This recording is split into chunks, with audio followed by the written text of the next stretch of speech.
What's going on, guys? It's Manny from Vegan Rock Climbing again. Welcome back to the channel. I've been doing a lot of beginner-oriented technique episodes lately in order to demonstrate how we can improve our climbing, make it more efficient without the actual need to train certain physical characteristics of our body. And I've also comprised these videos into a playlist lately, check it out here. And I'm going to add new technique episodes soon, so stay tuned. However, in this episode I want to touch on a topic which is highly debated in the climbing community and more training related. Even the most efficient climber has to have some sort of power, some sort of strength, physical capabilities, which are attainable through hard training in order to climb hard stuff. But what is actually the most important physical capability for hard climbing? How can we determine that? And how can we train it? Let's check it out.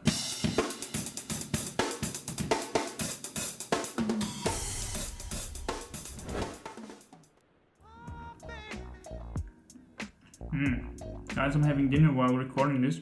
Potatoes with vegetables, with peas, zucchini, paprika. Simple vegan food as always to make the gains. The first thing we need to do in order to solve this problem is we need to specify all the various trainable factors which influence rock climbing performance. We better start right now because that's quite a few. Let's see how they come into my mind. There would be, for example, the whole chapter of body strength with its various departments like abs, frontal abs, lateral abs, back of course, but also ass, hamstrings and even calves. And of course also shoulders for stabilization and triceps. Let's keep it simple and summarize them as body strength, or it can be also called core strength. Moving towards lower regions of the body, another important aspect of course is flexibility. Flexibility especially in the hip and the leg department. If we're moving into the other direction, upwards, the next thing would be upper body strength in general. With its huge muscle groups, latissimus, biceps, triceps and of course shoulders for stabilization. And now we can finally leave our torso behind and move upwards into the very top regions of our body, the forearms, where the center of finger strength is. Finger strength in crimps, pinches, slopers, in various grip types and everything in between. Alright, so now that we've listed all the different places in our body where the word strength has its validity, we must not forget that all these muscles, all these muscle groups have to work also in terms of endurance and power. Whereas power is in opposition to the word strength used to describe the explosiveness of a muscle, its ability to contract rapidly. And by the way, endurance can be further subdivided into power endurance and aerobic endurance, but for the sake of simplicity, let's just keep it at endurance. As you can see, these additional aspects increase the number of trainable climbing performance influencing factors by the power of 2. And in case we don't forget about our admittedly very short flexibility chapter, this leads to an ultimate number of 10 candidates for the most important physical capability in climbing. But by which criteria should we now filter out the most important one? Well, in my opinion, and it's nothing more than my personal preference, we should think about which of these factors is the most useful, meaning that it makes a hard climb easier to accomplish, covering the greatest variety of various climbing disciplines, for example, bouldering versus rope climbing, or indoor versus outdoor, overhanging versus flat terrain, and so on and so forth. In other words, the physical capability which makes hard climbs easier than most, regardless of the climb's character, is the most important one. So let's think it through. Endurance aspects are of course very important when it comes to longer climbs, when it comes to routes. And here we can distinguish between aerobic endurance and power endurance. We need aerobic endurance for resting, for increasing our resting capabilities. And of course we need power endurance for climbing longer sections without the possibility to rest, to have greater pump resistance. And if I would have to decide between those two, which is the more important one when it comes to hard routes, I would probably give it to the power endurance because rests get rare in higher graded routes anyways, and power endurance is pretty much always useful in hard routes because there are always some sections without the possibility to rest. There is almost no route which consists only of boulder, rest, boulder, complete rest and a boulder. There are almost always some harder sections which you have to climb through.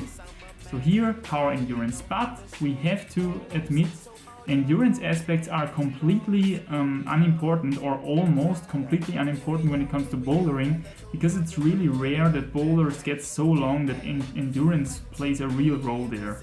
Let's take a look at the core stuff. Core strength, or body strength, however you want to call it, is important when it comes to overhanging terrain, regardless of it being in a boulder or in a route or indoors or outdoors.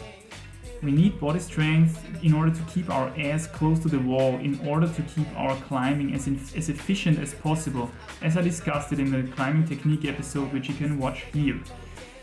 However, when the climbing becomes more flat, when we get out of the overhang into more small-holded, really crimpy and technical climbing, the body strength becomes more and more unimportant.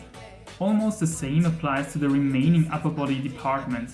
While having a big biceps and the ability to lock off holds are important when it comes to overhanging terrain, these capabilities are a little bit redundant, when it comes to flatter, more small-holded, more technical climbs. When it comes to explosiveness and power, we definitely can say that we need it a lot for bouldering, and here especially for indoor bouldering, for competitions and stuff like that, when we have to stick some crazy dynos. And when it comes to outdoor climbing, to bouldering or even route climbing, I would say it still remains a rather specific trait. In some routes that are very specific, where we have a boulder crux or a dyno crux, of course, then dynamic explosive climbing can help you.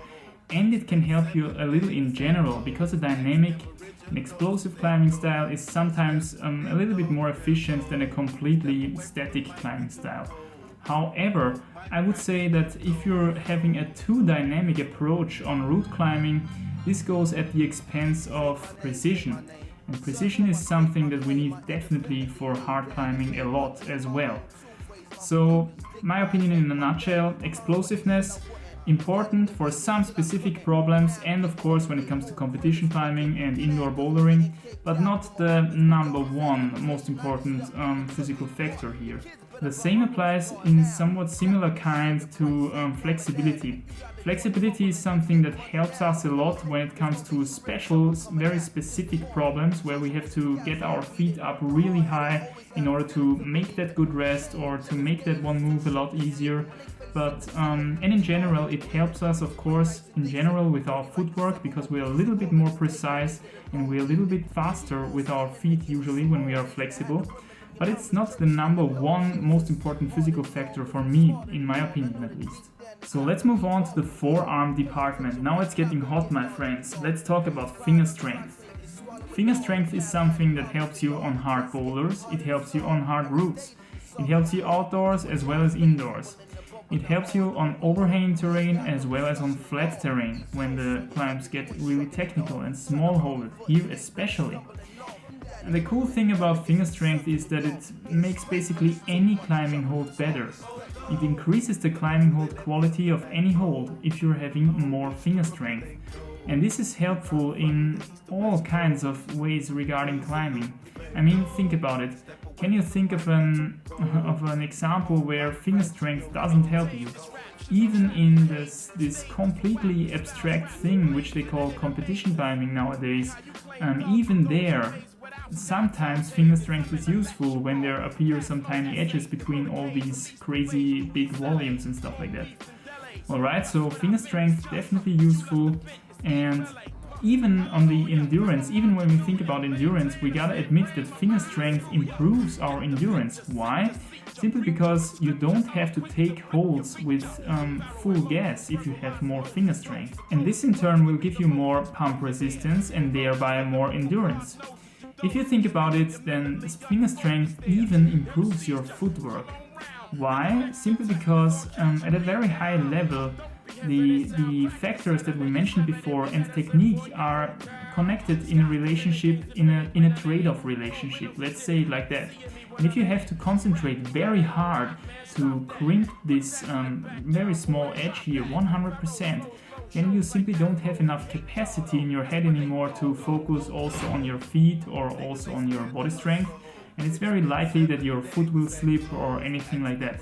So it's a trade-off thing here.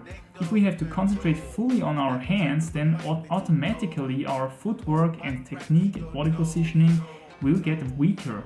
In other words, if we have more finger strength, we have more capacity in our head to focus on other parts of our body, to improve our technique, to execute well-placed feet and stuff like that.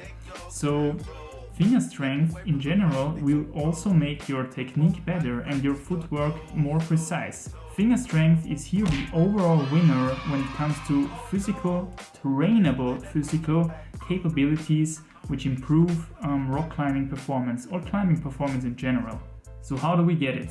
Unfortunately, finger strength is at the same time one of the most hard to get skills when it comes to rock climbing capabilities, at least in my opinion.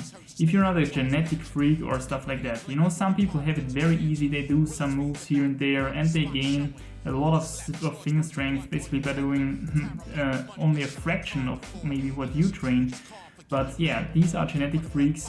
For the majority of people, it is very hard to gain finger strength, and I think that a lot of people are also going into plateaus because of finger strength, because they are plateauing at finger strength, and it's so hard for them to increase it. And if they manage to increase their finger strength a little bit, the next thing that happens is they get injured, because then they have more power in their fingers, they use it, they crimp those holes hard, and of course this leads to injury, because our tendons and joints and stuff lag a little bit behind in development when it comes to muscle development, okay? Because muscles are growing relatively fast, while joints and tendons are growing relatively slow. Lucky as we are, there exists a very powerful but thereby also dangerous weapon which we can use in order to improve our finger strength, and that would be the hangboard. As you may know, there are countless programs, countless training plans out there which often also require their own hangboards and stuff like that, so you gotta be a little bit careful there. That's sometimes a little bit of money making involved, of course. If you're watching my videos regularly, then you know that I use my own self-made, homemade wooden hangboard, but essentially what you need for a good, normal, basic, classic hangboard training is a simple wooden rounded edge on a door frame, for example. Alright guys, I don't want this video to get too long, which it probably already is, so I tell you in another one how I exactly train finger strength on my hangboard in detail. And if you got something out of this video, then tell me in the comments down below, leave a like, share and subscribe. Tell me of course your opinion also in the comments down below. And as always, thank you for watching and see you soon. Bye. I'm running local. Wet cream, I ain't wet fame. Fame is the measure. Racks of land. Place with stars above.